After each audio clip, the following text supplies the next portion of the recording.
Right. Hi, everyone. Thank you so much again for taking time to come to our first Senate meeting of the semester. I hope that you all are rejuvenated and ready to work after that long break because we have a fun semester ahead.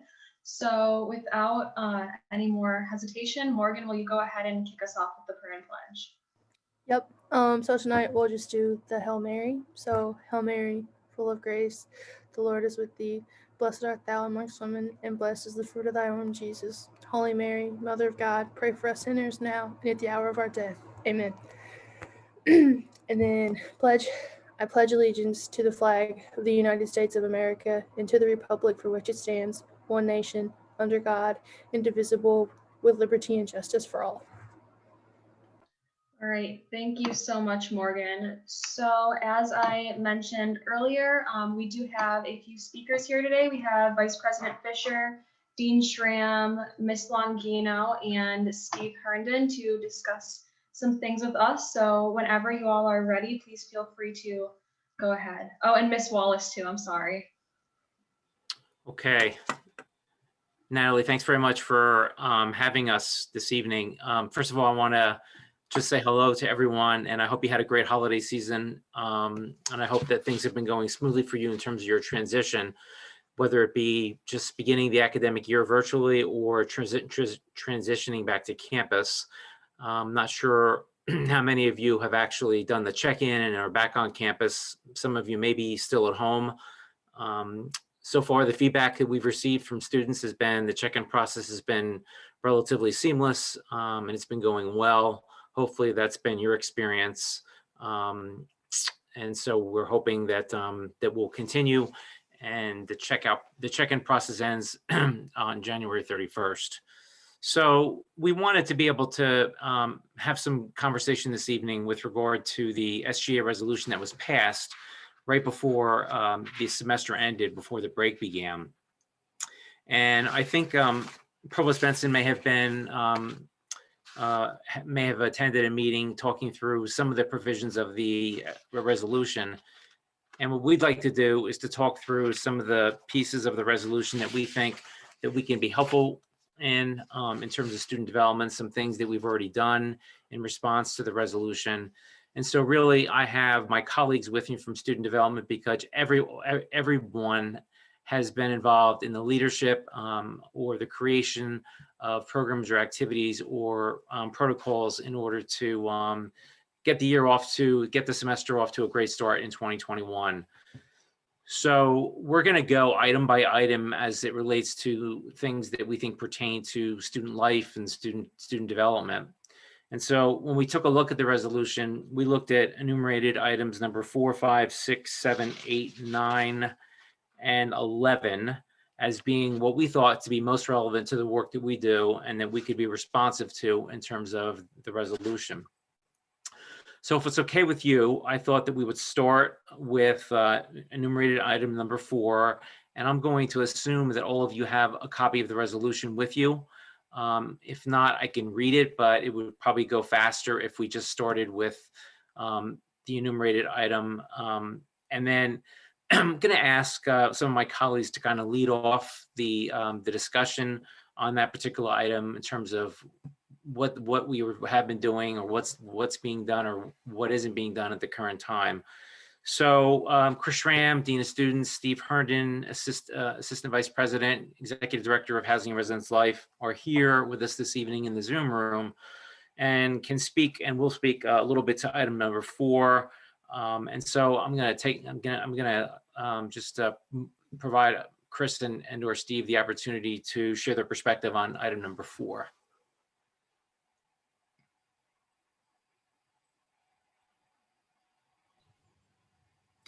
So in reference to the provision around internal guests, if you all recall, this restriction was put in place when we saw the insignificant increase at the end of August and early September.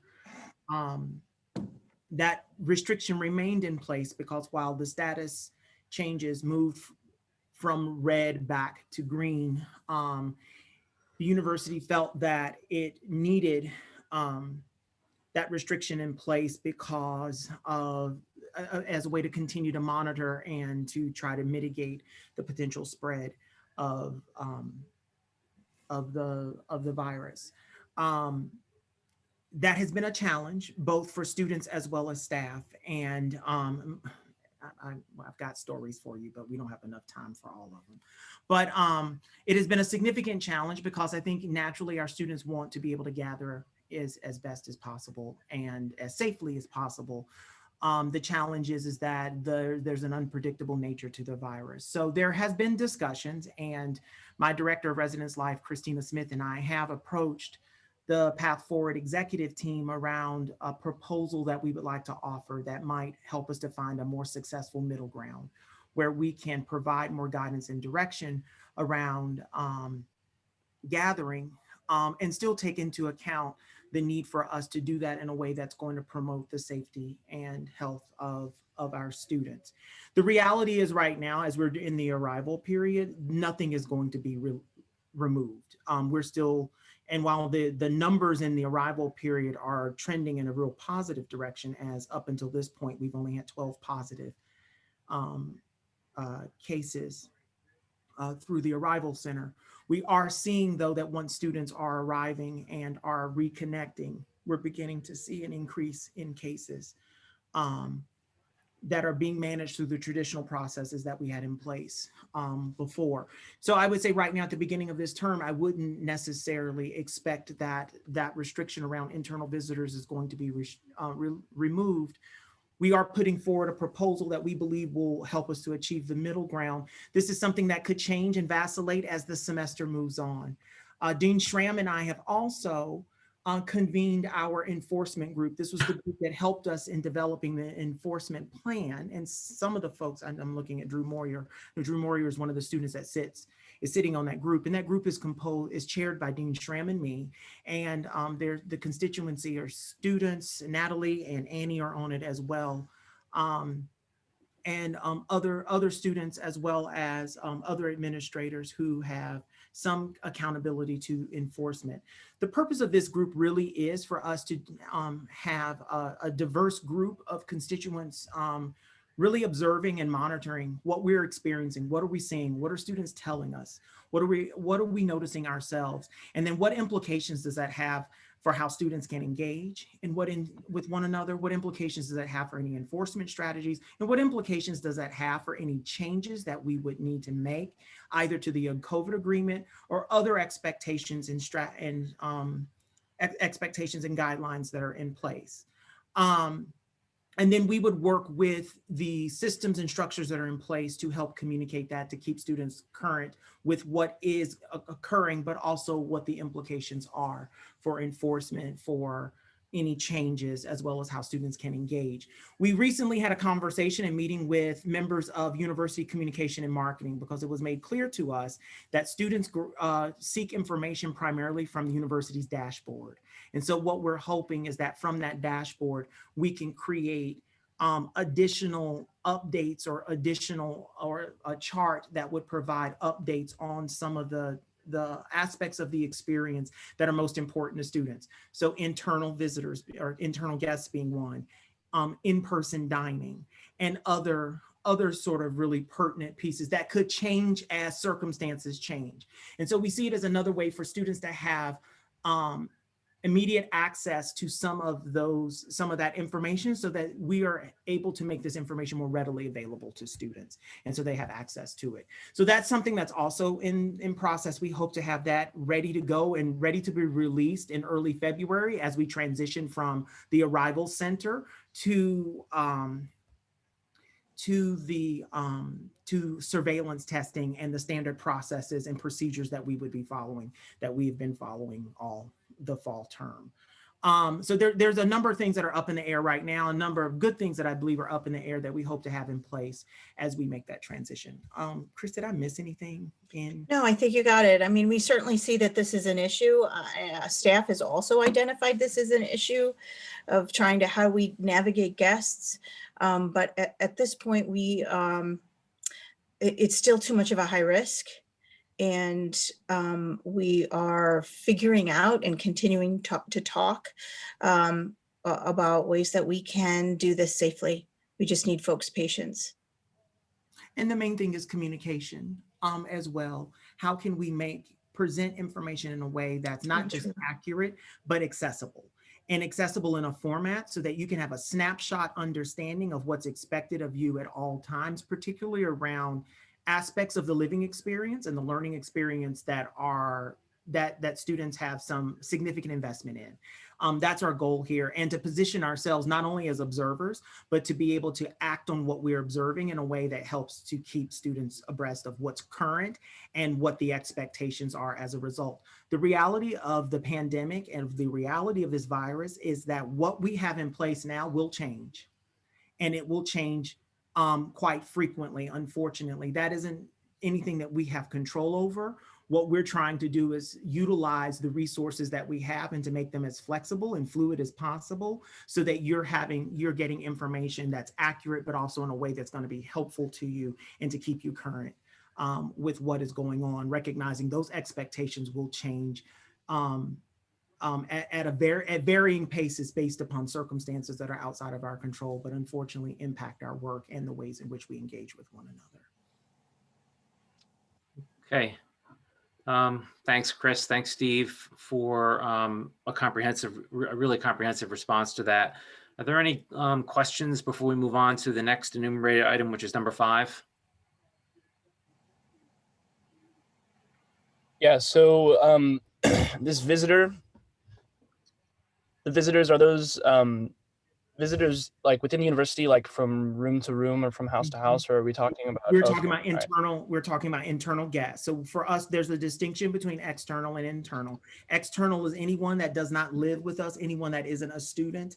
And so, as you recall, at the beginning of the school year, university is very clear about external visitors. It's why we've put parameters in place around how many people could help you move in. And if parents or family or loved ones want to come and visit, what are the parameters around what that looks like, that they can come to the parking lot, but can't necessarily come into the residential facilities. The university is very clear about that. If there's one thing that has remained consistent from August until now, is the university's position on external visitors. There was a different position the university had, or that we had as part of the enforcement plan around internal visitors, and that would be guests that live within our housing, live within our community, but aren't necessarily living within your particular household. And when we saw the increase in cases, the significant spike in increase in cases in early September, the university placed restrictions around internal visitors, where really you can only gather in your households, or if you gather with others outside of your household, it has to be outdoors and within a space that can accommodate the physical distancing requirements that are in place. Now, as we have shifted from summer to fall to spring a little bit of fall, and back to summer, and back to fall as we went into Thanksgiving, we now are in winter. And so the likelihood of people being able to gather outdoors is pretty limited. At the same time, the university is not in a position right now to release that restriction. We're hoping that we'll be able to make some headway with it, because we recognize this need for students to gather. We recognize how difficult that can be when you're only in community with those whom you live with. We've seen an increase in roommate conflicts and an increase in just staff exhaustion from roommate conflicts. So both Christina and I have a very vested interest in this proposal that we're producing. It's just that we are going to have to time it correctly. And if this restriction is released with internal visitors, it doesn't mean that it can't be reinstated if circumstances warrant. And that's clear in the agreement in terms of the university's discretion to be able to implement, release, as well as re-implement certain restrictions around visitors. Thank you so much. Mm-hmm. I just had a quick question. How do you guys take into consideration the mental health of students? I know it would be tough to be a freshman and have to be locked up without being able to see your family. And I know last semester we saw a rise in poor grades and just overall homesickness from the freshmen or first year, and everyone in general, just because we don't have those winter breaks to go home. We don't have extended weekends to go home. I think it's just kind of tough for students if they're allowed to go home and they're allowed to have guests here. How do you guys take that into consideration? So I So- think we'll be, oh, go ahead, Chris. No, I think that you and I are going to say the same thing, Bill. No question, we know that, right? This is, these are such strange and unprecedented times. We certainly understand the impact, and certainly the impact and what we hope that we can achieve at the university. So that's why Amy and Melissa are also going to be sharing some of the activities that we have planned, because it's solely in mind around students' mental health. So I don't know if you had an opportunity to read the email that was penned by Amy, Bill, and Melissa, both all three, balancing between what we know we want people to be able to get out and be able to be engaged in activities, but also with the thought of them being for their health and well-being. So they're going to be able to expand on that and give you real specifics about what that's going to look like. I think that's probably what you were going to say, Bill, right? It was. Thanks. Thanks. So this is a great segue into number 5, talking about allowing sports and other activities, supporting safe gatherings to better connect our community during a time of uncertainty. Melissa, would you mind leading off with that? Absolutely. So, well, hello, everyone. Good evening. So I want to tailor off of what Chris just said. So campus recreation as a whole has been working hard this whole year to provide those types of activities for you all to engage in person. It looks slightly different this year. All of it is with health and safety in mind, but we have been able to engage students across a wide variety of opportunities, recreational opportunities this past semester. So we had over 50,000 student participations in campus recreation during the fall. And that included a lot of special events that we did. We tried to take a lot of opportunities to put students outside, whether that be utilization of Old River Park, whether that was intramurals. So we had some very specific tournaments like a glow dodgeball and residential rivalry cornhole tournament. Looking at, a variety of just different pop-up events. We did group fitness in 4 different locations, outside as well as some indoors. And so we're slated to do a lot of those same things again.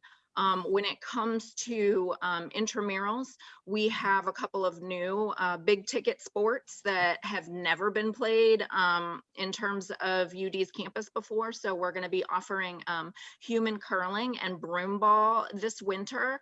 I think many of you have probably heard by now that we're slated to open a 4,300 square foot synthetic ice rink in the beginning of February out on Stewart Field. So that will be open, and those 2 intramural sports will be on there, as well as us adding pickleball and spike ball and a variety of other intramural sports that are already scheduled. And so we also are trying to leverage, like we said, the outdoors and other safe things that we have. We have some opportunities for students, student groups. So if SGA wants to come out and reserve group time on the ice, you all can come out as a collective, because we know there's been so few things that you all could do in person together.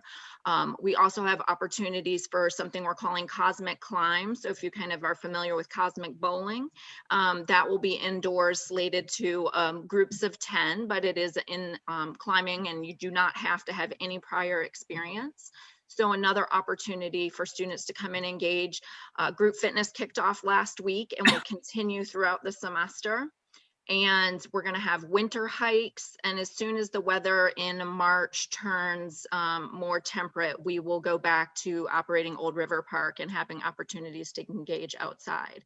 So I think it's really exciting that there are opportunities, albeit many things 6 foot apart, or as in the Recplex, 12 foot apart, and you all have adapted really well to making reservations for your slated workout times, and really being mindful of the things that we do. So Chris kind of talked about the mental health side, and I will talk about this later in one of the other bullet points, but the way that we approach mental health is really from a prevention and education and an intervention perspective. And so when you think about physical activity, whether that's inside the recplex or whether that is you getting out for a walk outdoors, it is really a preventative measure when it comes to your mental health. And you cannot, like, the best thing that you can do for yourself is to get outside. So bundle up, layer up, get the sun, get some fresh air, and that's going to be really helpful for your mental health. And then I wanted to briefly speak to, I can't remember who mentioned about first year students.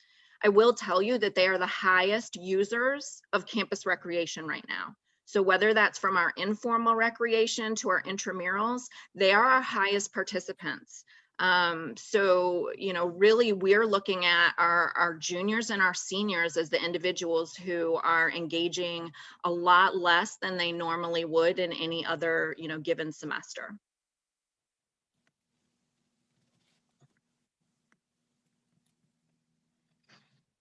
I just realized I was muted. Thanks, Melissa. Amy, would you mind talking about item number 6 that speaks to ways that UD can continue looking for more activities for our students in person, particularly given the winter months this semester?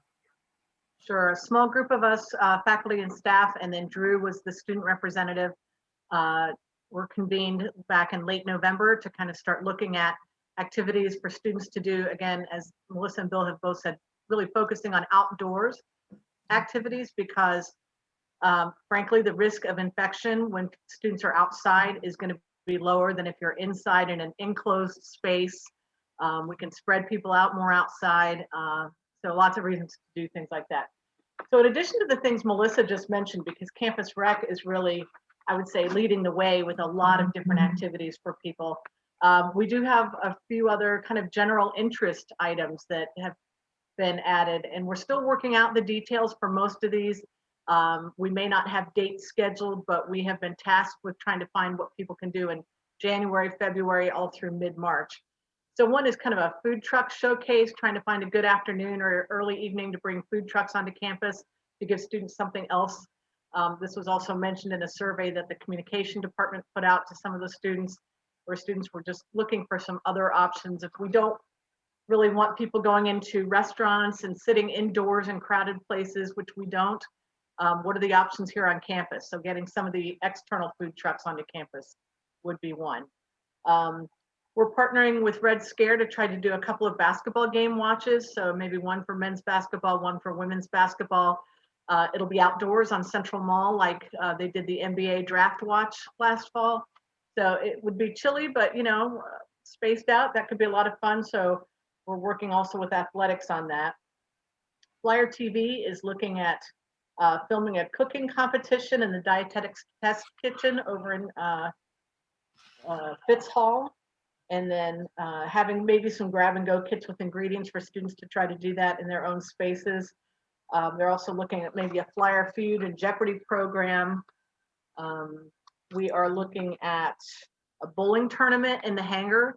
So some of the students from health and sports science who need like practicum credits are going to be helping the hangar staff, and they're going to pretty soon start marketing this out to the whole campus so that, you know, students could either get a team of students from their floor or a class or, you know, whatever that might be to compete. And depending on the number of students who want to do this, we can spread this out over multiple weeks, and they're going to work on bracketing the teams and doing all that in the hangar during certain designated hours. So we thought that might be fun for people. Health and sports science is working with their students as well to plan an esports tournament. There's been a lot of interest in esports as something to do on campus. So they are going to be announcing that soon, probably mid to late February, with bracketing and competition and prizes. Campus ministry has been interested in creating an outdoor labyrinth on campus for some time now, which is, you know, not only good for spiritual health, but also mental health and the practice of really focusing in on the labyrinth and reflection. So we've had one meeting with facilities management. We have a follow-up meeting this week and talking about potential locations and what might be possible for, you know, to get this in place for students to start using it very soon. And then another big event we've planned for the campus is we're looking at a winter wonderland. So this is bringing in everybody from campus rec to cab and late night, to put together, and dining services to put together kind of a winter festival. So the date we've selected, and you're the first to hear this, I think, is February 13th from 7 to 10. This will be on the Central Mall and on Stewart Field, and all kinds of activities in addition to what will be on the skating rink. We're also looking at, kits to make your own gingerbread house, a small train like we would have had during Christmas on campus, where students can ride that around. They're looking at some blow-ups, s'mores making, so a variety of different activities, kind of outside, some music. Dining is looking at, with catering, putting out some different stations for students to come and try some different food and some carnival food, things like that. So we'll have some of the food down on Central Mall, some up at Stewart. So those are really things that we're focused on right now. And we also kind of put together a schedule of all the things that CAB is already doing, Campus Rec is already doing, Campus Ministry, MEC. So all these different areas that do a lot of programming for students.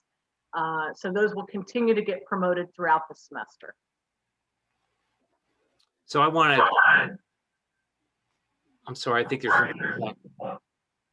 apologize for that. I wanted to give special thanks to Amy, who led this group. They worked very hard over November and into December to, and Melissa was also on the group as well, to really take a close look at what activities that we can plan for the winter for students, to get them either outdoors or some other location outside of their residence hall facilities. And we know, as we just talked about in terms of the internal guests, at the very least, this allows students to, leave their residences, to go out and to participate in these activities. And we had a really good group of individuals. And Drew, thank you for your participation and great ideas, some really wonderful out of the box ideas. We've never had a skating rink at UD, as far as I know, before. And so this is really going to be exciting. I think once more students really catch on to it and see what's going on, with a lot of intramural kinds of activities also occurring, free skating.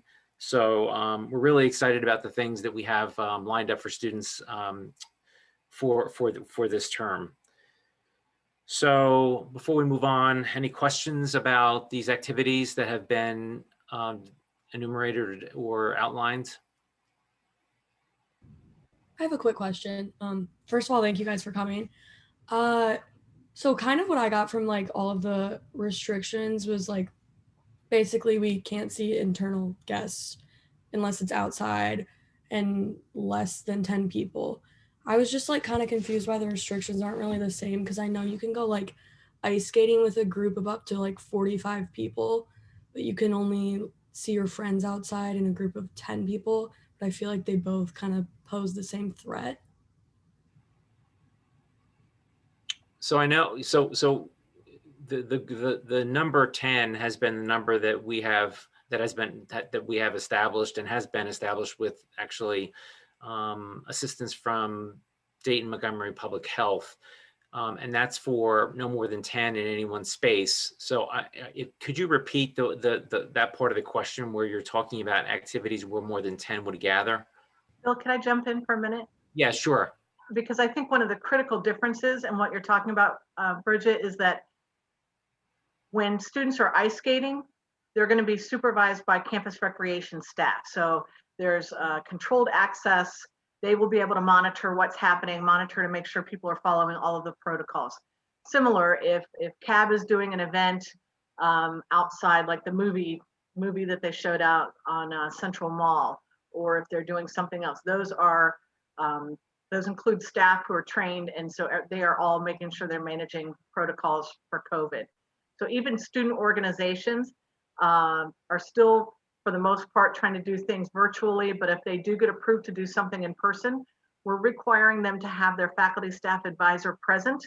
That's another layer of supervision of those activities to make sure protocols are followed. So I think some of that ends up being that difference of a supervised versus impromptu activity. Yeah, thanks for the clarification. I think that was very helpful, Amy. particularly the number 10 has been the limit for, just impromptu gatherings. But when we do have structured activities and there's staff that are overseeing the protocols, then certainly at that point, we can exceed 10. So thanks for the question, Bridget. I do know that this has caused some confusion with our students, and so I think it's a great question, and hopefully that helps clarify. If I could jump in too, I think it's important that we designate and understand that it's different from being one-on-one or 3-on-2, right? That we are not moving and we're talking back and forth. I mean, as we've hearing from our medical group, it is significant that we are moving, right? That they're ice skating, that we are not, one of the designations that makes you a close contact is if you've had contact with a person for 10, 15 minutes. Between ice skating and doing these activities, people are moving around and we continue to decrease the chances of the virus contamination. Great.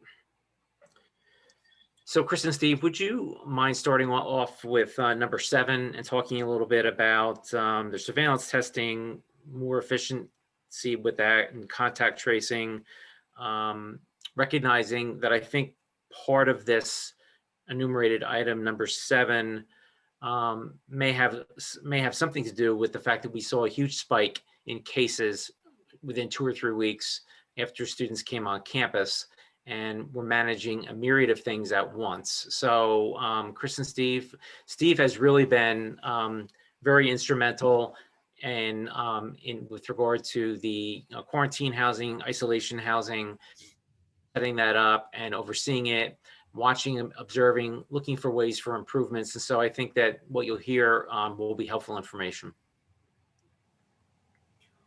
I'll start off by saying we spent the summer working a huge group of us, more than who's represented here tonight with Chris and me, really looking at a series of protocols that we needed to merge into one large protocol, starting with notification of cases, the contact tracing process, notification to the Dean of Students office so that case managers can be assigned and can begin conversations with students, notification of housing so that we can begin preparing for students that we would need to isolate in Marianist or Irving Commons or quarantine in the Marriott. And then what is that process? What is the support that's for students once they're in isolation and quarantine, and then once they leave, getting the spaces turned over and cleaned and returned, knowing that they will be reassigned very shortly. That took an entire summer for us to come together and through a lot of conversations.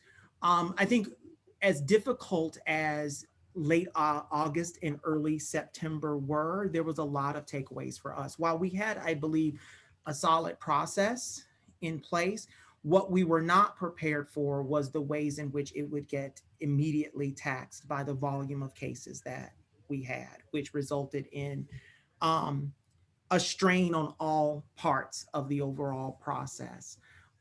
We needed the Marriott earlier than we were expecting. So I was over at the Marriott serving as the staff member and sleeping at the Marriott and supporting students there. We didn't have enough contact tracers. We didn't have enough case managers to manage that volume. And so the takeaways has been continuing to replenish our staff so that we have enough folks to be able to manage some of those increased numbers. Now, fortunately, we've not seen since August, September, the increase that we have seen. We've had some days where the numbers from surveillance testing were higher than normal. I can think of a period in October where that was the case, but we were prepared to manage it. So some of what's come out of that is we've at all aspects of the process, we've added more. So more case managers, more contact tracers.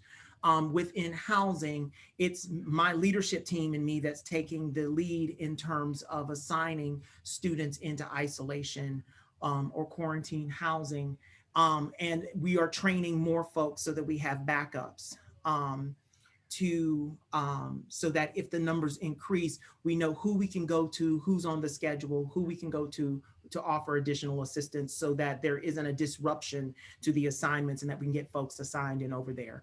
We have taken over the transportation piece. So making sure that all of that is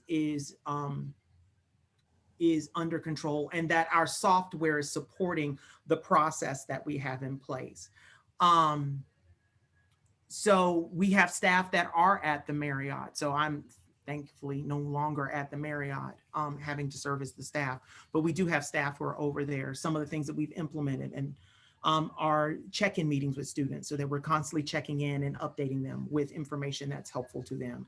One of the new things that's going to happen that's coming from, and Melissa can talk more about this, from the health center and the counseling center staff is providing a COVID support group for students that will meet beginning January 26th from 8 to 9 p.m. over Zoom to provide additional support to students who are experiencing fear and anxiety related to COVID or related to being in isolation and quarantine. The reality is if you are placed in isolation or quarantine housing, it is not the resort, it's not the Ritz-Carlton.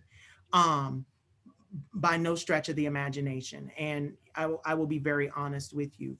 We do our best to make the experience as comfortable as possible, but we can never replicate through isolation and quarantine housing what you would experience in your own home. It's why when we talk to students and the folks that show up on our dashboard in StarRes, so that as we start assigning folks, one of the conversations we have is, can you go home? Because you're probably going to be most comfortable at home if you can go home. If not, then we will find a place for you to stay. We will take care of transportation if needed. We will take care of meals and making sure that the meal kits are reflective of your dietary needs and restrictions.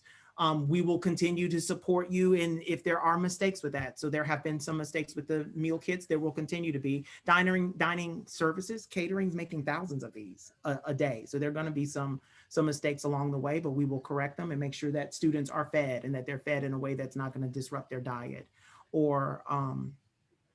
and continue to provide that support. But we can never provide the support that you would have if you were at home. So we have had some students who are, I think, expecting a level of service that's just not possible for us to provide. Even at the Marriott, there are restrictions there for those who are in quarantine. So students cannot have access to the amenities at the Marriott. Room service is not a possibility. None of that. We do our best to make the environment as comfortable and as supportive with check-in and continuing to make sure that you have access to staff who can assist you, answer questions, all of that. But again, it'll never replace what you have in your specific assignment or what you could get at home. We're always looking for ways to make sure that we can tighten our processes. That's something that I talk about with my leadership team all the time. And as I said, there were a lot of takeaways from August, September that we were able to apply immediately and have continued to apply, as this is an ongoing iterative process. It's going to continue to evolve as the circumstances around us change. And so as needs arise, we do our best to meet those needs and to do so in a timely manner. Making sure whether that's continuing to nuance our software so that the communication is happening not only between staff, but it's happening in a way that our software is supporting it and we're able to access information that's accurate and in a timely manner. And so those are some of the changes. I'm sure there will be more changes as circumstances warrant, but this is a topic of discussion that's always at the forefront of our attention in terms of isolation and quarantine housing. As well as the other support that's provided through contact tracing as well as case management. And yeah, I think after hearing that, I just wanted to say to all of you how impressed and actually grateful I am, just like with how hard you guys are working and how effective your work has been. So. Well, thank you. I mean, I will say this, I was not at all excited to have to go sleep for a week at the Marriott. But it was probably the best decision I could have made for two reasons. One is that it allowed me to experience what it would be like for the staff that I was planning to train to go over there. So I think I was able to train them better having experienced it myself and kind of working through some of those initial quirks. The other piece is that there are students that I met through that experience that I don't think I ever would have come in contact with. And like students that I've stayed in contact with, whether it's, I met them because I delivered a computer to a student. I also delivered plants. I think some parents believe students are in the hospital. So I delivered a lot of plants while I was my time at the Marriott, and bottle cases of water, all that kind of stuff. But it really put me in a position where I met a number of students that I don't think I would have met, and the relationships have continued since. So, with every, this was not the most optimal way to meet students, but yet at the same time, it provided an opportunity for me to connect with students that I don't think I normally would have connected with in my day-to-day work life. And so, it's a lot of work. I'm not going to lie to you. And it's a lot of intricate details and pieces and parts that have to work in tandem with one another. But this is something that's constantly at the forethought of my attention, of Dean Schramm's attention, and of the other folks that are not represented here who have some accountability to this very complex process that has to follow a particular sequence in order for us to support students effectively. Steve, sorry, Bill, go ahead. No, go ahead, Drew. No, the only thing I wanted to touch on, I didn't know if you covered it in what you said, but Housing Residence Life has also completely redesigned in conjunction with the Office of the President, how our entry testing is coming in for spring arrival, and really the changes that we've made there to make it a more efficient and effective process. And I would say, Drew, right now we got two processes going on. So there is the entry testing process that's occurring as students are returning or coming to the institution for the first time this spring, that the need to test students upon arrival so that we can have an accurate understanding of the circumstances, the landscape, so to speak. And right now, as I said, we've tested almost, here I can look real quickly at the dashboard because I always keep it up. We have tested 5,779 students beginning on January 13th, and we've had 12 positive cases. So that's one process that's going on. The other process that I was just talking about is the process that we have to administer once students are here engaging with one another, and as cases now come to our attention. So there are students that may have tested negative upon arrival that have now since tested positive that will now go through that secondary process that we're also managing. So right now, my staff is in the process of managing two processes. We have accountability to the arrival process, but we also are managing, because I assigned some students today and this weekend to quarantine and isolation housing, because we've had students since arriving who have now tested positive or been exposed to exposed to someone who's tested positive. So now we're balancing, it's a balancing act now. And I spent the break or the month of December working with my team in particular around some things that I wanted tightened up in terms of our notifications and access to certain information, just as a way to continue to make the process move quickly and smoothly and accurately so that we can contact students and get students into their assignments as quickly as possible. Thanks, Steve. I'm going to jump to number 9 first and then ask Melissa to speak a little bit more about the counseling center. But the number 9, there's a request that we will consider offering free and quick exit testing during move out to decrease the risk of spreading this virus to students' families. We please know that we are in regular communication with a group of medical doctors through Miami Valley South that is part of what we call a medical expert panel. And so we meet with them weekly. We've had many conversations about not only entry testing, but exit testing. We didn't do exit testing when everybody left for Thanksgiving. So it's always something to consider, but I will say, and this is something that we've gotten some good advice from and good feedback from the panel, these doctors, is that we have to remember that when you get tested, it reflects a snapshot in time. And so although we could engage in exit testing, we have to balance, whether the value of that, because you can get tested and be negative when you leave a particular location.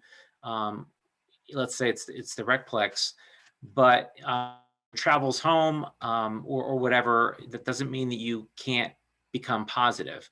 And I wanted to bring this up in this instance because it piggybacks a little bit off what Steve just said. So we have a number of students, by looking at the dashboard, that came into the university this past week or so, that were tested on site and tested negative. But since then, somehow there's been exposure. And so now we have students that are testing, a few students that have tested positive. And so again, it's something that we will continue to consider about exit testing in May, but we're going to rely pretty heavily on what the research is saying, what's bearing out in terms of the value of exit testing. And we will continue to seek advice and counsel from our medical expert panel on this particular topic. So I wanted to make sure that I was able to address that particular item. And yes, we will certainly consider it, and we'll continue to consider its value. But back to number 8. Number 8, there's a call on the counseling center, professors, and other faculty to take a more intentional approach to offer special attention to first and second year students who are statistically suffering the most during this time of COVID-19. So we're going to speak to the counseling center. We're not speaking about faculty or other professors. The counseling center is part of student development. So I thought I would ask Melissa to respond to that one. Yeah, absolutely. Thank you. So I want to start by saying that we are all struggling. Like every single one of us in this room are struggling with our mental health. It's a pandemic, and it is things we've never experienced before in our lives, whether it's isolation, whether it's adjusting to new modalities of learning, sitting in front of screens for more hours than we ever could have imagined before. So this is hard, right? And we're going through and dealing with something that we don't know when the end is going to come, and we're being asked to stay vigilant. So we know that it's impacted our students' mental health. We also know that our students' mental health was something that was a struggle prior to the pandemic. So I'm going to address the counseling center, but I also want to address some of the holistic ways in which we are tackling mental health from that prevention, intervention, and education perspective. So when it comes time for the counseling center, I don't know that you guys have had the fortune yet to meet Holly Harmon, but she is our new director for the counseling center that began her tenure in late October. So she has hit the ground running, and I think you're going to see a lot of exciting shifts in the counseling center to come. So we are now finally fully staffed, which is huge, but I think it was, mentioned that, I saw a little bit in the chat box that we can't just send everyone to the counseling center. There's wait times, and we know all of those things, right? So we've put in some additional, I think, kind of valves to be able to address or help. So one of the things is our Let's Talk, which is a brief check-in consultation service with one of our clinicians. So students go online, they set a 30-minute time slot to talk with the clinician. Maybe it's trying to learn more about something that they're going through and whether, it would help them to see a counselor or be in a group. Or maybe it's just, something happened and they want to learn a little bit more about what counseling looks like and, kind of reduce some of those barriers to seeking service. So we have that. As many of you know, we switched to telebehavioral health. So a lot of that is happening over Zoom. And that has also been something that we've had to work to adapt, because as students are here or students are remote, if they're in a state that we can't provide service, we have to work to find, various referrals and whatnot. A couple of the other things, we have more expansive groups that are launching this semester. So Steve mentioned one of them, that is our COVID support group that will be on Tuesday nights. Every single week. That is an informal group and deals with anyone who is either in isolation or quarantine, whether they are on campus or they are home. They can participate in that. So I would encourage you all to think about groups as a way, there's so much benefit that comes to norming the experience that someone's going through and being able to have others to lean on and start to form some of those relationships. So those are a few of the things that I think that you will see coming out of the counseling center this spring. But we've also had the good fortune, and Natalie was a part of a group of student leaders who went in front of state legislators, and we were able to get some additional some grant funding for mental health initiatives. And so some of those initiatives, or some of that money, was already sourced for things. We had a mental health speaker in December after you all had already returned home, and we had 600 students attend. So Mike Venny, if any of you were able to attend his, was very highly regarded. We had another speaker come in that we had almost 300 individuals participate in. We are about to launch in early February a platform called You at Dayton. And You at Dayton is an online platform that is really designed around your college experience. And so it comes in, the way that it looks at it is through 3 different kind of domains. It's Succeed, so it's looking at your academic and career search. It's Thrive, so that's your mental and physical well-being, and Matter, which is your purpose and connections, how you're creating relationships. And so it's a resource that has curated content by licensed psychologists, and it makes it in a modality that's easy for you all to read. It might also link to, you know, various TED Talks or other types of resources. There's self-assessments you can take on there and learn more about maybe something that you want to work on. So it might identify that, you know, sleep is something you're struggling with, or maybe you're searching for a job and you're trying to figure out how, you know, I'm graduating, how do I search for a job in this new virtual environment? There's content on all of that. And so we're really excited to have had the good fortune to have the funding to be able to adopt this and really have a team that has turned this around in such a short period of time to be able to release this to students. So look for more information to come on You at Dayton. And then we have our newest peer educator program, Co-Pilots. They have started. And so that is along with our long history of our PAVEs and our community leaders and our diversity peer educators, we know that peer-to-peer is one of the best ways to support. And so these are kind of like health coaches that will help students to talk through maybe a struggle, maybe a goal that they're trying to work towards. And so this group just launched in January, and we're really excited to have them as they really can talk about, you know, normalizing feelings someone might be having, breaking down stigmas, but really working on creating this healthy lifestyle, these well-being kind of efforts, and sustaining that type of behavior. And then we have our Upstream UD podcast. So I'm sure that some of you on this call have participated because we've had over 4,000 viewers in our podcast that have launched already. And those are looking at everything from things at the national level to local level, but looking at our relationships and well-being and how those things interface together with social issues and cultural movements. So there's a lot of different efforts and initiatives that are underway. There will be more coming because we will have a second source of funding here. So if there are things that you all are identifying, you know, we definitely are willing to hear about that. And then the last thing I will kind of mention here is that we have a mental health educator position that we were just able to fill in January. So some of you may have known Shelby Brown, who is our coordinator for sexual violence prevention education, and she is now our coordinator for mental health education, which is really exciting because she'll be able to get out there in front of students, whether that be in classes or student organizations, and really do a lot around various aspects of mental health education and the different intersectionalities that contribute to our mental health and empowerment lens. So those are a few of the things that I wanted to highlight today, and I'm happy to answer any questions you might have around mental health. I'll just say, if I may, that you know, during my entire time here, I've never been more excited to be able to provide these types of services to students that really focus on this holistic approach to being. And so all of these new programs and all these new initiatives that Melissa has spoken about, we truly believe will be of great value and benefit, not only to our first year students or our second year students, but our entire student population.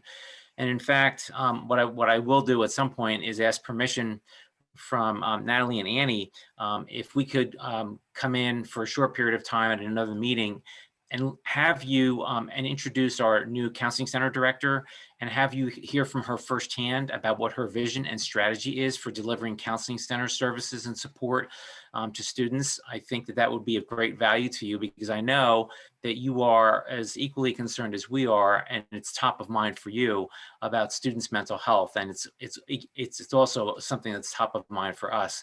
And so I think that you would greatly benefit from a conversation with her. She's been here for a few months now, and she's really hit the ground running. And so really excited to have her here. So the last item that we thought was that we would make mention of is number 11. And that is, you've asked that we make ourselves available, not just student development, but everyone on campus, for collaboration and consultation on any of these requests and measures, and reiterating that you are the representative body for undergraduate students.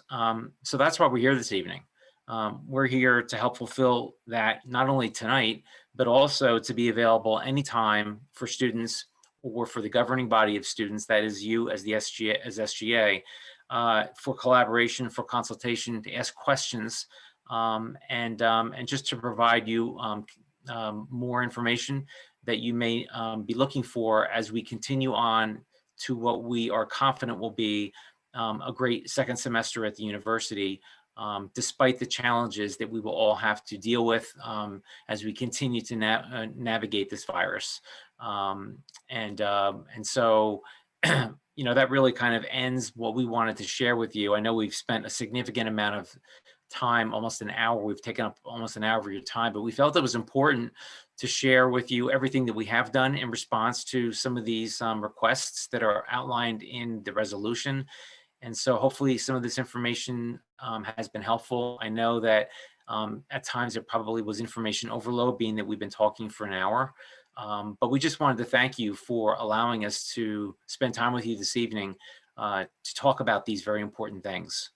So I guess at this point, I would turn it back over to Natalie and Annie. Thank you all so much for taking time out of your Sunday nights to discuss this with us. I mean, obviously we all had questions about it, and I think that we all got those answered. So I really, really do appreciate you guys coming tonight. Okay, great. So with that said, we will leave you to the remainder of your business as SGA this evening, but know that we are here for you no matter any time of the day or the night to be of assistance. And so please take us up on that. It's not quite as easy to go to our offices because a lot of us are working remotely, but we're always available via Zoom. We can be available in person as well, and certainly by the phone. So please just let us know what you need from us. So thanks very much, and we look forward to seeing you during the course of the semester. And certainly on behalf of everyone in the division, we hope that you have a very, very successful spring term. So thank you. Thank Take you. care, everybody. All right, Michael, do we have any requests, presentations tonight? We don't. Okay, thank you. Grant, will you go ahead and do attendance?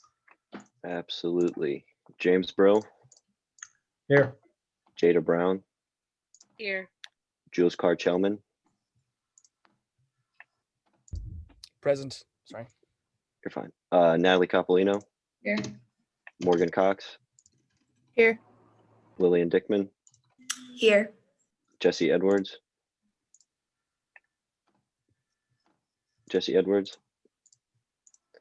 Michael Fields, Here. Sophia Garcia, Here. Jessica Garvin, Present. Mason Gordon,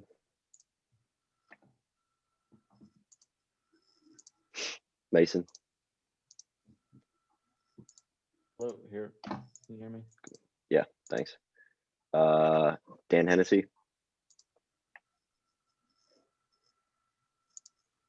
he's here, I see him. Courtney Henthorn. Here. Hannah Hobie. Here. Andrew Hubert. Andrew Hubert. Jake Jagels. In attendance. Bridget Mooney. Here. Drew Moyer. Here. Ryan Pearson. Here. Annie Philbin. Here. Grace Perucci. Here. Kat Pistone. Here. Tommy Reese. Here. Louise Vogel. I'm here. Jack Santee. Here. Kelly Stewart. Kelly Stewart. Ben Thomas. Here. Jacob Troutline. Here. And Rachel Veneman. Here. Great. Thanks, everybody. I don't know if you got me down as here. My mic wasn't working before, so. I didn't, but thanks for saying something. I got you now. Thank you. Same, I'm here as well. Gotcha. Thanks, guys. Yep, All right. thank you. Thanks, Grant. Do we have any public announcements tonight?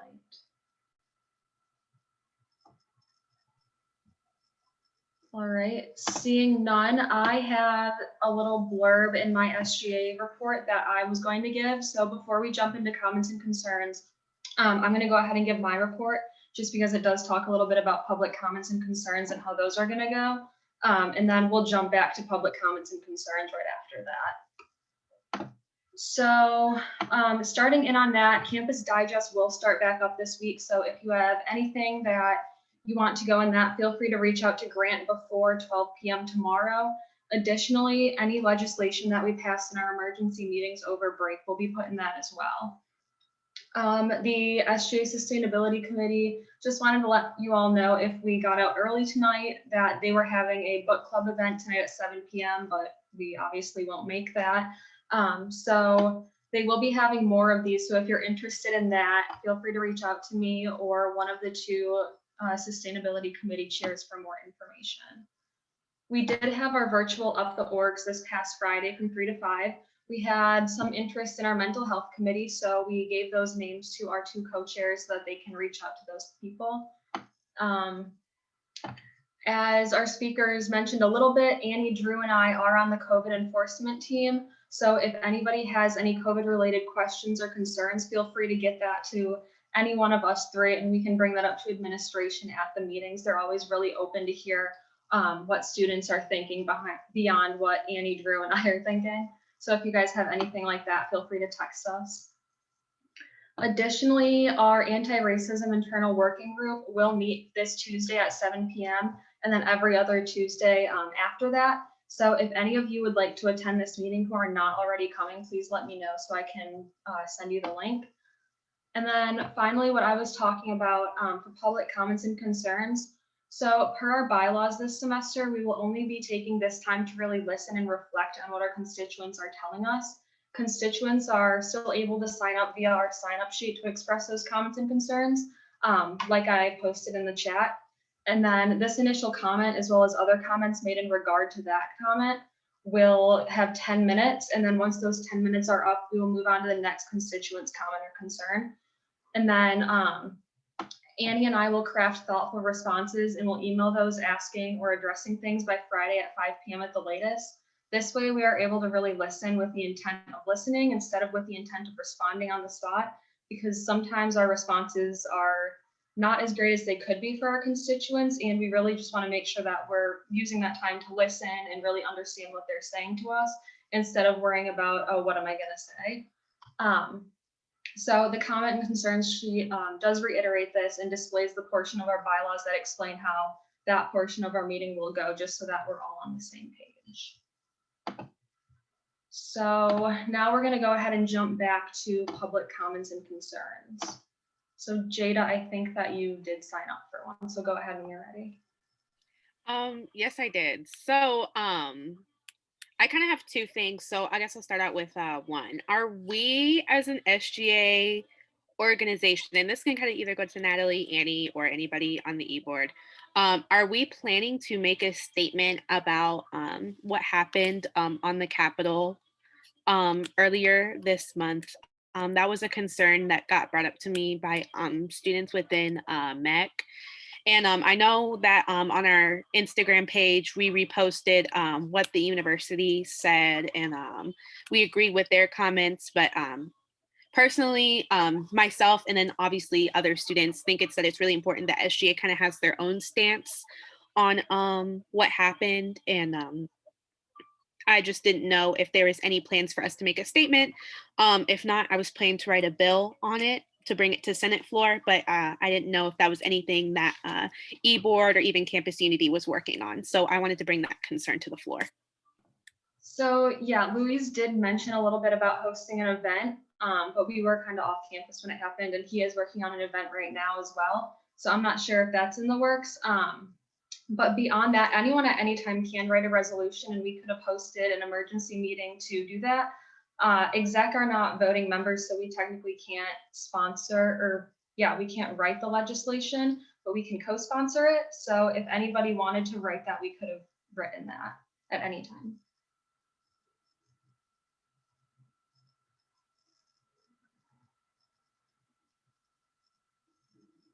And then the other concern that I had was actually in regards to like up the orgs. I don't even know if this is anything that SGA really relates to, but it was also a concern that got brought to me. Multicultural organizations don't really have like a place on up the orgs to kind of express that they are multicultural organizations. They kind of get grouped in with like special interest groups. And so I didn't know if there's something that we could do as an organization to kind of like spotlight multicultural groups, especially with everything that's happened this year. Multicultural groups are doing a lot of great work for activism across campus.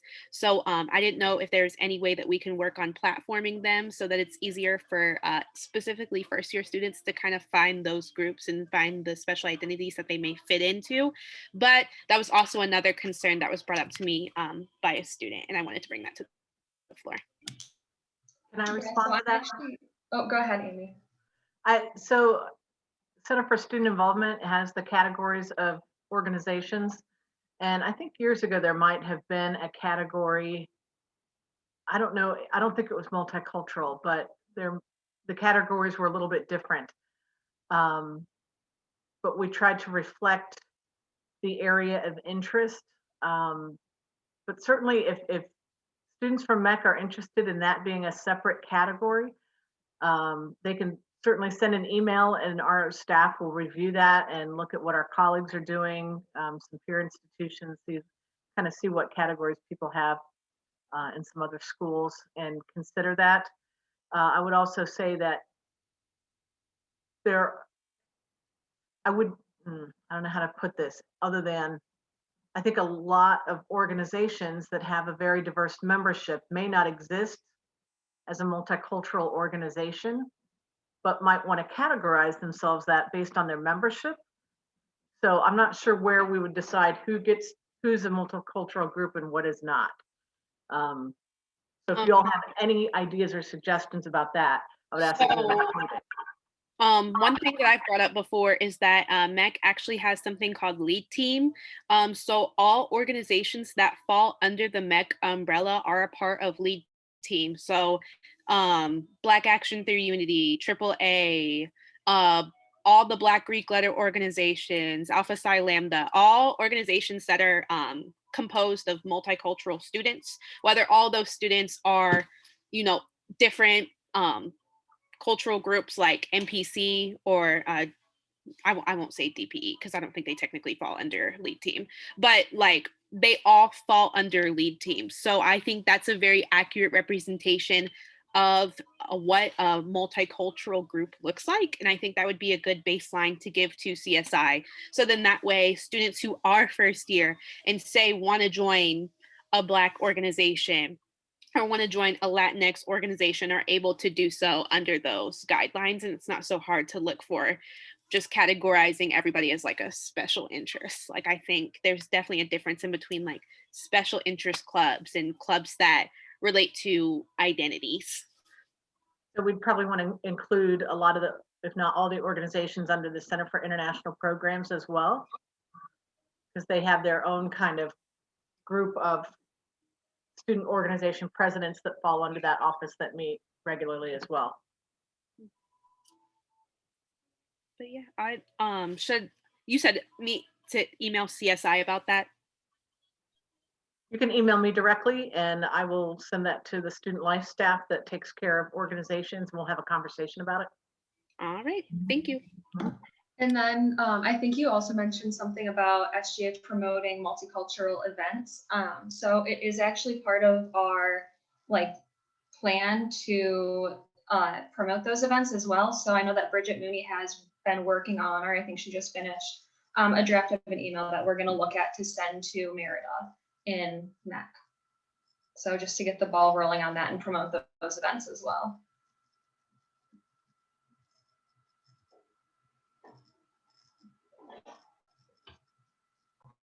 All right, were there any other public comments or concerns? I've got a concern I'd like the SGA to hear. I think we should have in-person meetings for as many of those who can make it, who aren't at home or in quarantine or something, or who don't, feel safe about coming. But I think considering that classes have not been shown to be a major spread or really any spread of COVID-19, we should be able to meet using similar protocols to that in the very large ballroom, wearing masks spaced apart and using the microphones. Yeah, and thank you. Really, as like a first-year senator, and I know I was talking to Ben about this last night, it's really difficult to sort of understand what I do, if that makes sense. I understand it a little bit, but I think it's definitely really valuable to my experience as a first-year senator to see people talking about bills and discussing how things happen. And I haven't had that yet. And I think it's just kind of challenging to do what I'm supposed to be doing without being able to be in person with all of you. So I think I would echo what Jake says. So let me ask a couple of questions, and I'm not trying to be facetious, but Jake, what was the largest, when we were in in-person classes, what was the largest classroom experience you had? How many people were there? I might have had 15 or so, but we also were in a rather small classroom. So, it was a normal classroom sized thing. Yes. But I know there were classes that occurred in the ballrooms, which was very large. Right. Or outside venues, maybe. And in order to accommodate the classes that had to be in the ballroom, we have moved all of the tables and chairs away, and we brought in desks in order to keep students 6 feet apart because it was not working in the ballroom at the tables. And we are unable to remove those, take them out and put them back in. So SGA would need to work with those tables and chairs as they are, and to seat 24 people 6 feet apart in the kind of setup you've normally had. As you recall, back when SGA was in person last year, even at the U shape with people very close to each other, it was difficult to hear without the microphones. So everybody would have to use a microphone for every single comment, would have to get wiped off in between.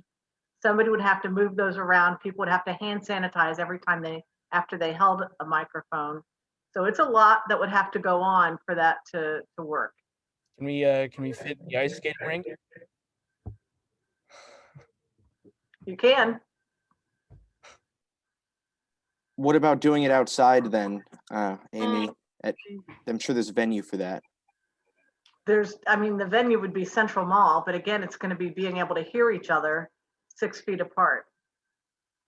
That's also not an ideal thing for people who want to come for comments and concerns and just to come and present for their organization and stuff. But Jada, you had something. Go ahead. I was just about to say the same thing. If it was just us being able to meet with each other, I think that would kind of be something that we may be able to work around, even though, like Amy said, 30 is more than I've seen in a classroom.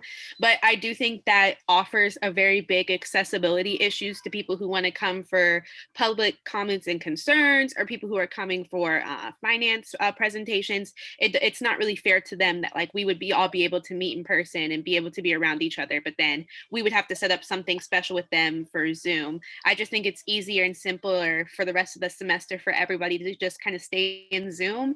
So then that way we don't have to switch things up, and it's not hard for people to come to SGA meetings if they want to.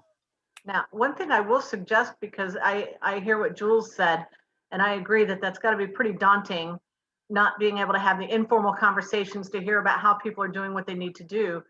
So maybe exec board looks at the senators and has, if not a weekly, and every other week, a meeting of first-year senators, a different one of sophomore senators, a different one of junior, so that they can answer questions, talk to them. Maybe 2 members of exec board go. I don't know who would be responsible for working with them on some things, but I mean, that could also be achieved in caucus, having some of those conversations. So I think there are a number of ways that people can break the groups down in order to have some smaller conversations and have more time to discuss what's happening.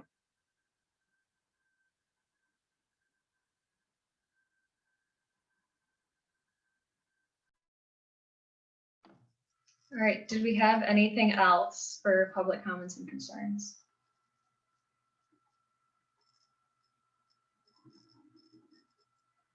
Okay, would any SGM members like to give a report? I will. Oh, Luis, you can go first. Thank you, boss. I love you. All right, so me and my team of SGA Campus Unity, we met a lot over the break, and we were able to plan a lot of events for the semester. Definitely just seeing that like last semester, no events were conducted. I joined in November, then being able to form my committee and then like start planning events. It was just a really weird time. So I really just want to say all the events that we have planned for the semester and some potential dates for them as well. I want to start off by saying that our first event is February 2nd from 6:30 to 7:30. It's about systemic racism in the Dane community and in relation to housing and food. So we have a guest speaker. Her name's Dr. Kelly Johnson. She's going to do a presentation on how it relates to food. And then we have two other presenters, Dr. Pika and Dr. Tiffany Taylor-Smith, and they're going to be doing a presentation on how it's related to housing, right? So I think it's really important to get some credible sources. Both of these, all these professors are very credible, so I think it's going to make for a great event. So definitely, if you're free, I think it's a really educational, very awesome event. So that's the first thing. So another thing, I know like Jada kind of brought it up with the insurrection thing is like I want to have an event about bringing Democrats and Republicans together. I think just right now, it's very easy for either side to look at the other side and just like, one, either like blame them for some things that might not be their problem, or also just like, I don't know, it's weird. I learned a lot about politics in college. And right now for other people that are learning a lot about politics in college, it's like, it's very easy to, I don't know, lose yourself like in a lot of misinformation. Yes, on Friday, I went to an event with the Dialogue Zone, and they had an event about some post-election, like the post-election results, and we just had a dialogue about it. And it was a really great event, and we had opposing sides as well. And like, but it was a very like well-conducted dialogue, but there was only like 4 students there, which really sucked because it was a really good event. So I plan on collaborating with them to have an event with bringing Democrats and Republicans together and really just showing the campus that we can have opposing views, but at the end of the day, like we're still a part of this UD community. So I plan on having that on the 2nd week of March. So one of my other committee members, she's gonna have an event on the 3rd week of February about identity and just really explaining the importance of identity and respecting one's identity. The 4th week of February, one of my other members is going to have an event on educating people about the Crown Act. I think this is something really important, especially the month of February is Black History Month. So I think it's really important to really highlight that.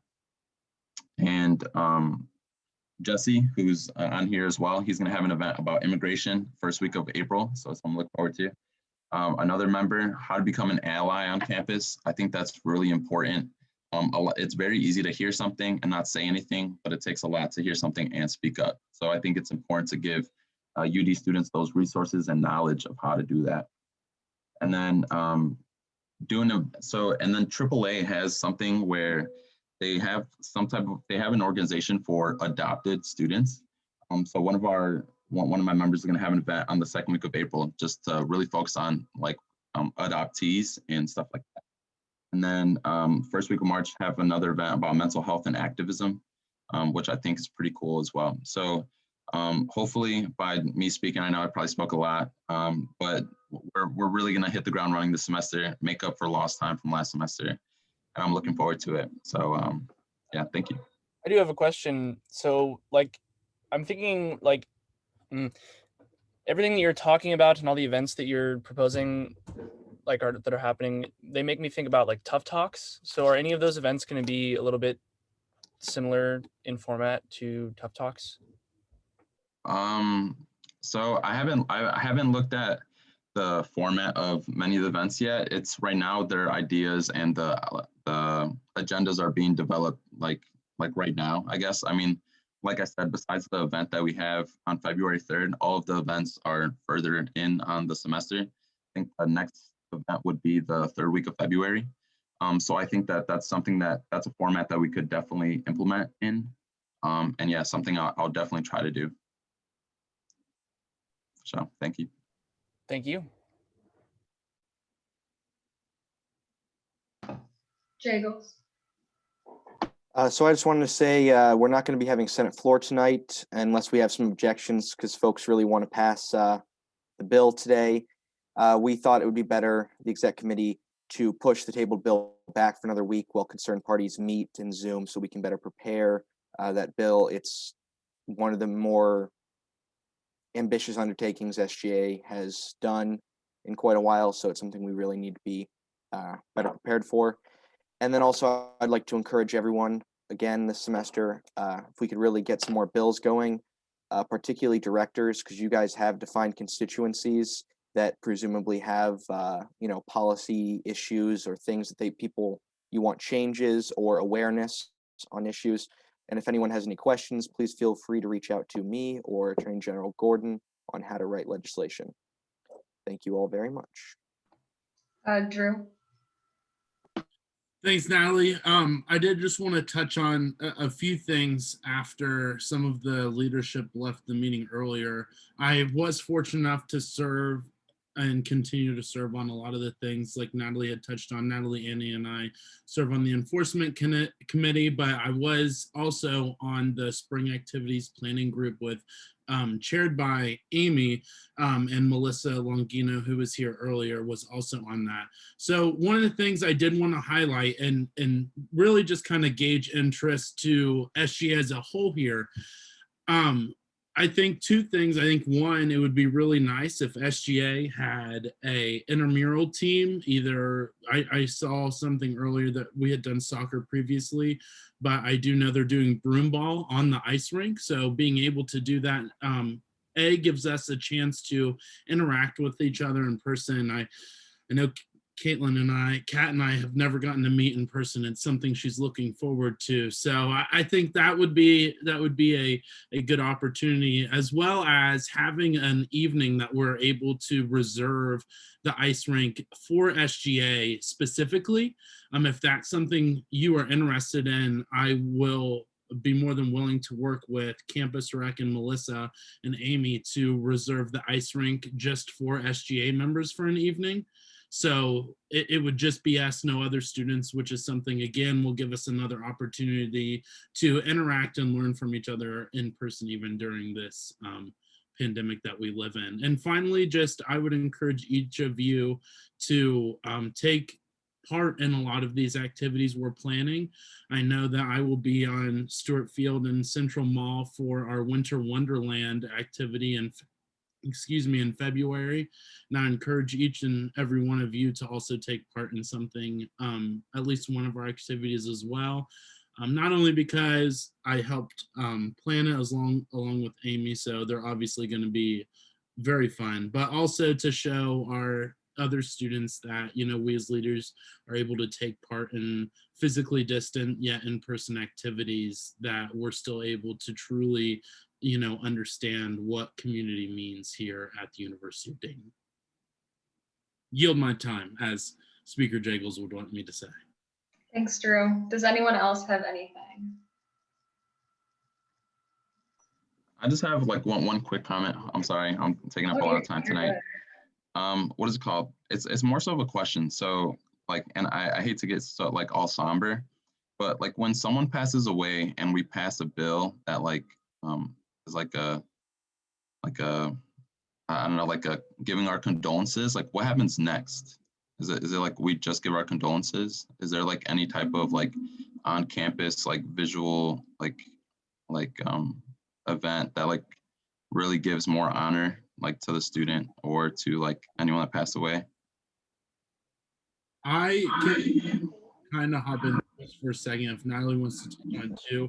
I know when working with student development in the Dean of Students office, we really have to be careful with what we do around the time of death of a student. We want to ensure that every student is able to grieve the way that they want to, and sometimes bringing up students' names to them or having an event right around a time of death can be triggering to them. So when we're doing that, we need to be intentional and thoughtful in those. And so to my knowledge, we haven't in the past. I do know most recently with Quinn, I talked with Amy and Natalie and Annie, and we had not before sent a copy of the resolution to the roommates who I know obviously would live with that student. So most recently with Quinn, I sent an email and copied Natalie onto the email, and I sent the PDF version of the resolution we passed in memory of Quinn Moffett. So that resolution was sent to them and just basically said that SGA recently did this, check out a bill that we had just passed, and that we are here to support you during this time. And the University of Dayton and the University of Dayton Student Government Association is here to support you and are mourning with you at this time. Yeah, additionally, SGA does send flowers to the funeral home for the family. Cool, thank you. That's something I didn't know. Because like I was thinking like maybe this is something like to talk to Annie about, but like for my advocacy project, like I was really thinking that like I believe that all students have an impact on UD's campus, right? And I think like I want to be able to have something that like where their names are remembered even after like a week, or a month, something like that. And whether that be like having their names written on some type of wall or on a brick outside a special building or something like that. But yeah, that's something that I have to talk about later. I was gonna say that's a really good idea, but Drew actually worked last semester to get the names in Serenity Pines, like on the leaves and the Serenity Pines, like it's just engraved on one. Yeah, so Luis, when Serenity Pines was created back in the year 2001, it already had the names on those leaves that are spiraled around the back of every student or faculty or staff member who died while either attending or working at the University of Dayton. And every time a student or faculty staff member passes away, that is automatically put up on those leaves. So it's a permanent remembrance of all who've been here. So thank you. I didn't know that. Thank you very much. And I'll kind of jump in there really quick too. Fun fact, we also have a little plaque to the side of the chapel for all the ROTC cadets who have gone to be officers and have died in service. And Luis, I did want to say Serenity Pines is located next to Marycrest. So I don't know if you've ever been there before, but it is right to the right of Marycrest as you're walking up. And like Amy said, anybody who's passed away on campus, including students or faculty, their leaf is normally printed within 4 weeks and then put into Serenity Pines. And once it is installed, Amy Ayers, who works in student development closely with Bill Fisher, who was here earlier, she then sends a letter to the family of the student or faculty member who has passed away, just inviting them to come to campus when they're ready to come to campus, and just lets them know that there was a leaf made for them and that their presence will permanently be here on campus, if that helps answer your question. It definitely does. Thank you. Thank you. All right, does anyone else have anything?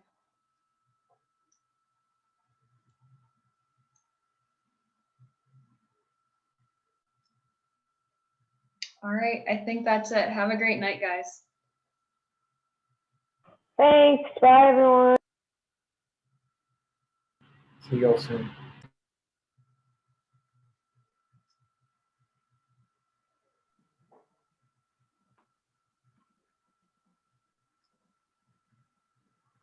Everyone good? Yep. All right. Have a good evening. Bye, everyone. Bye. You too. See you